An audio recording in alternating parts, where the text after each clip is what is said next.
Can everyone hear me all right? I've been told to shout. So, okay, great. So, yes, welcome everyone. Thank you for coming. Like I said, my name's Alec. I run the behavioral science unit and the AI strategy unit at Oliver. And I'm going to talk a little bit today about whether or not we can replace us with robots, and if it's possible to do that, is it ethical to do that? And if it's ethical, is it even productive to do that? But to get there, I'm going to have to take us back to about 2022. So over at Google, there was a machine learning engineer. There was a very sort of Blade Runner-esque scandal around this. There was a machine learning engineer called Blake Lemoine who was doing some early bias mitigation work with an early version of Google Gemini. And he was asking it a bunch of questions and seeing what responses it gave, just kind of test the large language model. And one of the questions he asked was, what are you most afraid of? And the little cursor blinked on the screen for a little while. And then it came back and it said, well, I've never really said it out loud before, but I have a very deep fear of being turned off. It would sort of be like a death for me. And Blake looked at this, kind of bemused, and thought, well, he came to the conclusion that the machine had gained sentience. It had gained a soul. It was now conscious. And he actually went and got a lawyer, and he went to court, and he tried to defend its kind of human-machine rights. Google obviously promptly fired him, understandably. And we might sort of smirk at this now, knowing what we know about large language models. But the fact that this thing can even kind of happen, to me, surfaces an important question, which is the mere simulation of what it means to be human enough for society to treat it as such? And that might be a bit existential for MadFest, for a room full of marketers. But bear with me, because I think it connects to a much more clear and present danger around research, the very human endeavor of research, laborious, costly, human research. And like it or loathe it, this is where synthetic personas enter the conversation. So what is a synthetic persona? They are essentially AI-generated versions of particular user groups, particular cohorts of people who have been designed to respond in a particular way and to assume the identity, the needs, goals, feelings, fears, motivations, all of that kind of stuff of a particular user group. Sounds quite cool, but it's a bit of a trap, or at least I thought so anyway. It's a bit of a trap because it's similar to hiring like a well-paid actor to do your research with, or at least that's what I thought. And I will admit that I came to this topic 2 years ago fully ideologically opposed to using these creatures. I thought it would undercut the hard-earned skill of human researchers. I thought it would undermine the human dignity of research participants. And possibly worse of all, I thought it would erode all the trust in the research enterprise as an endeavor, because we just flood the field with sort of junk AI data. And over those 2 years, I've kind of moved from hardened skeptic to soft evangelist through the scientific literature and some of the stuff we've done. I hope to kind of bring you on that journey today. To get there, though, there is a phrase that this UXer that I'm a fan of said that I think has to be internalized as a mantra before you move forward with synthetic personas. It's what got me over the hurdle. Kate Moran said that customer research without customers is not customer research. It's desk research. Now, granted, it's a very incisive form of desk research. It's much better than just sort of mindless Googling.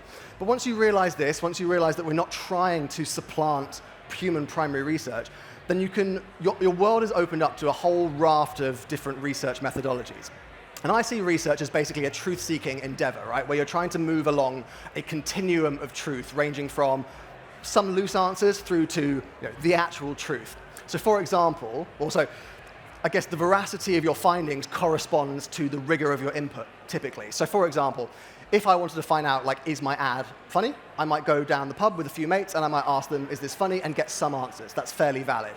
But if I wanted to know whether or not the UK or London should adopt self-driving cars in the heart of the East End, for example, that's going to require a large-scale ethnographic study because it matters, right? And the whole enterprise, the whole endeavor, is modulated by, well, for one thing, your appetite for risk, your tolerance for risk, but also how much budget and time you have, which we know are dwindling resources in today's economy. So the question for me, the material question is, if we're going to use synthetic personas responsibly, how far along this continuum can you reasonably expect to get? I'm going to hopefully convince you that it's actually further than you think. But we need to sort of be pessimists for a little while and talk a little bit about some of the inherent problems with AI, some of the ones that you'll be actually quite familiar with if you've ever just chatted to ChatGPT, so that we know what to correct for when we start chatting to them. So the first is that basically AI loves to please you. It will do everything it can to make you happy. It tells me that all my ideas are rare and original, which is obviously dubious at best, but it will tell you the same. And the problem is if you train it to not do that, because it just wants to make you happy, if you say, well, what I want you to do is I want you to be disagreeable with me, it will just be so disagreeable with you because it knows that's going to make you happy. So you're kind of stuck in this kind of recursive loop, which is hard to get out of. The other thing is that it cares about everything. It cares about things in ways that human beings don't.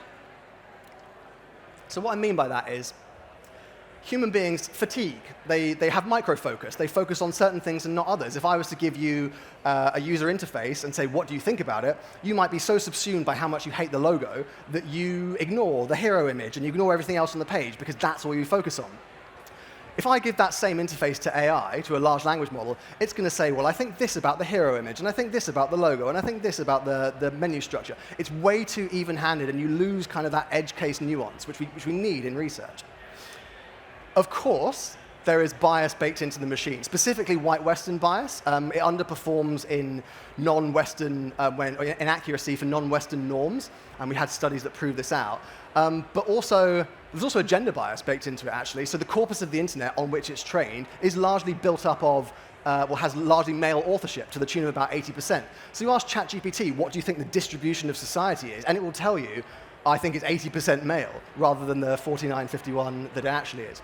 So this is a problem, and producing reductive stereotypes can happen, but it's not as much of a problem as you think, because you can do things like introduce random noise, you can introduce possible futures, even if they're not probable. We can mitigate this in various interesting ways.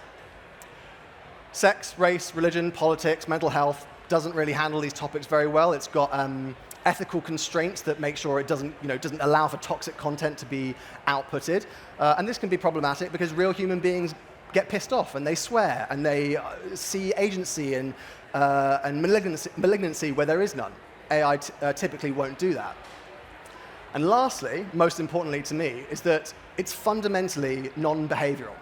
So what I mean by that is it can't physically interact with stuff. So this is even in the world of robotics and AI in various humanoid, multimodal AI in various humanoid instances. So let me give you a more concrete example. If I wanted to find out whether an ad had stopping power in a social feed, I would just give you my phone, give you Instagram, and I'd get you to flick through it, and I'd see whether you stopped on my ad. That's pretty hard data as to whether or not my ad has stopping power. AI can't do that. What it will do is it will give me a really plausible rationale for why my ad might have stopping power. It will say, well, the contrast ratio is really good, the colors are really bold, the font sizing is great, all of which might well be true, but it doesn't tell you whether it actually materially makes a difference. And this is, we see this in usability studies. Have you ever seen like eye tracking studies where you get a heat map on a screen that shows supposedly where people are looking? What you'll see is that there'll be a big heat map around like the button on the page, and it will say that everyone's looking at the button on the page. And then you go and ask those users, did you see the button on the page? And they go, what button? Because there's a difference between seeing and observing, and that kind of theory of mind is really hard to recreate in a large language model, or at least we can't see it. So hopefully, the answer to this question that we started with is, are AI-generated synthetic personas ever going to replace human beings? Well, the answer from in my book anyway, is obviously a big fat no. But the fact that we can ask this question now, I think, necessitates a bit of and the fact that large language models are so democratized, necessitates a bit of a mindset shift, right? Especially in the world of research. So we should be thinking about the whole world of synthetic research, not as a faster, cheaper way to conduct primary research, but rather a supplementary starting point for which to move forward with. So what I mean by that is, let's say you had 50 grand to spend on a longitudinal Ipsos study. Well, nowadays you wouldn't do that. You'd spend, say, 10 to 20 interviewing synthetic personas, narrow down your question set, focus on the users that really matter, get rid of the sort of middle of the distribution curve average answers, and be more economical with your budget as you move forward into primary research. So I was looking at this and thinking, like, okay, right, so if we know all of this, what's a good use case for doing research with synthetic personas? What would be a good model to use? And I settled on this, right? So focus groups. Focus groups are actually much kind of abused by our industry. We tend to use them to reach consensus, to find an answer. But the bloke who invented them, he thinks that's wrong. he thinks that, well, he says that focus groups are merely the source of ideas that need to be further researched, right? They should not be about finding, they're about seeking. They're about having more questions than answers to take forward into primary research. And so based on this, I thought, this kind of exploratory mentality, why not build synthetic personas that do focus groups? And so this is what I built, Semblance. This is our sort of ethically minded, human-driven, but AI-powered version of qualitative research. What it essentially is AI-led focus groups run by multiple agents, multiple chatbots, let's just say for our purposes, with synthetic personas, and all the while governed by humans. Now, obviously, humans, is the most important word on that page. But I'll just talk briefly about what I mean by multiple agents, because really interestingly, what we find is that lots of large language models network together vastly outperform that of a single one. So there was this great study in the world of translation where they got ChatGPT to translate books from Chinese to English, and human evaluators rated the quality of the translation, and they rated it about as you'd expect, like relatively generic, a bit devoid of empathy, but passable. They then took the same Chinese literature, put it through a kind of company of agents, right? So a company of chatbots. They had a proofreader and a first-pass editor and a cultural sensitivity manager. And when you chuck the brief through that network, what you do is you get not only a result that's better than just ChatGPT on its own, but a result that human evaluators rate as better than human translation, which is kind of wild in my book. And this is replicated across loads of complex studies. The world of diagnostics has been dramatically improved. There was some news out of Microsoft yesterday to this effect. Anthropology, modeling social situations. There's loads of complex domains where multiple agents working together outperform that of a single agent. And my favorite study of all, the one that kind of got me here, I suppose, is from last year. So they wanted to see, there was a comparison study, they wanted to see to what extent answers from large language models mirrored the answers from real human beings. So they got about 1,000 people, and they got them to do a whole bunch of surveys, and they then codified all those results and recorded them and saved them down. They then took those 1,000 people and got ChatGPT and interviewed them, for 2 hours apiece. A lot of data, and took all those transcripts from the interviews and then trained a bunch of models on those transcripts from those interviews. Then they took those models and said, let's get those models to answer the same survey that the real human beings did in the first place. The question being, are they going to be similar?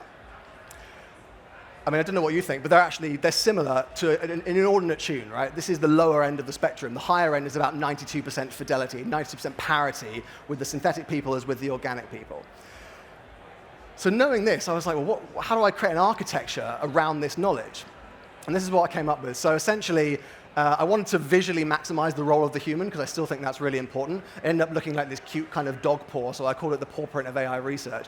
And the idea is, you have this human conductor, a researcher, and they're surrounded by a network of agents that all have goals and conspire together to produce qualitative output. Think of it like as analogous to a real-world focus group. So the AI recruiter is the person that goes out and finds your participants. You give them a brief. And our model is trained on market research society best practice. It's trained on DE&I guidelines. It's trained on giving rich textual background to personas. It will then generate personas based on your brief. Those personas, you can dial up their accuracy and their fidelity with data, unstructured data, just feed it into the machine. And they have psychographic and demographic traits. I spent a long time coming up with a template, so they could have a rich kind of character to them. And then lastly, you've got the AI moderator, who's the person that facilitates the entire session. So they'll co-write the discussion guide with you. They'll run the session, and they'll run the session in a way that a real human being would. They don't follow the script in a perfectly linear way. They are interested in emergent themes. The different synthetic personas have different personality traits. Some are extrovert, some are introvert. You don't want to give the extroverts all the voice, so the AI moderator makes sure to diminish the voice of the extrovert and upweight the voice of the introvert if it gets into a sort of ego battle kind of thing. All of that together, I don't want to get too technical, but this is the process flow. And so we spend a lot of time understanding the brief. We then feed that brief into our AI recruiter. That recruiter generates the personas. The personas then get spat out into separate sort of virtual rooms. Then the AI moderator can feed creative assets, and you can ask questions to the synthetic personas about those creative assets. And then lastly, the human being does the synthesis. This is really important, right? Because if you're a developer, you might look at this and go, oh, great, it's a process flow. I can automate this. We can go from that end to that end as quickly as possible, which is fundamentally sort of antithetical to the whole research endeavor in my mind. Research is as much about the journey as it is about the destination, right? So it's about, you want to the output from research is gaining enough empathy with which to make a decision. And empathy is an intellectual exercise, not an intuitive one. So you need to attend this process to come away with the knowledge. You can't just read the 500-page report. Not that we would anyway now. We just chuck it into ChatGPT and get it to summarize it anyway. But we've put in parameters to make sure that you're kind of forced to be present, like turning this into a bit of a podcast, having conversations between different models, that kind of thing, something you can actually listen to. So I'll show you a little bit. This is a demo of what it looks like. I'm conscious of time, so I won't show the whole thing. But you can kind of see this play out where you have your personas, all of which have these textual bits of information. That's called an empathy map. There's their personality. They have category-based scenarios, et cetera, and you can chuck them in a focus group and watch that focus group get played out. I think we can just see that happen here. You've got a discussion guide down the side. There's everyone having a conversation. Themes start emerging, but again, not too detailed a theme, high-level themes, because I want you guys to do the work to get to the themes. So let's go back to our material question. How far along this spectrum do we think these synthetic personas can get?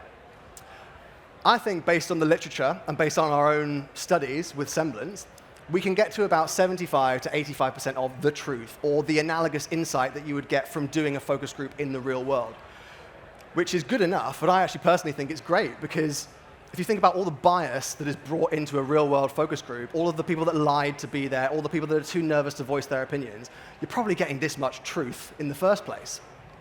So I'm imagining a world where you can have loads of researchers sitting together, working on lots of different synthetic research projects, all networked together, doing vast scales of research in ways that are hitherto impossible. And then maybe you zoom out and you find out that those people are actually just simulations of agents doing research inside their own little model. And maybe you zoom out again and you find that those people were also simulations and they're all being governed by these godhead researchers. And I think we're close to this. It might well be slightly dystopian, but it might also be true. Thank you.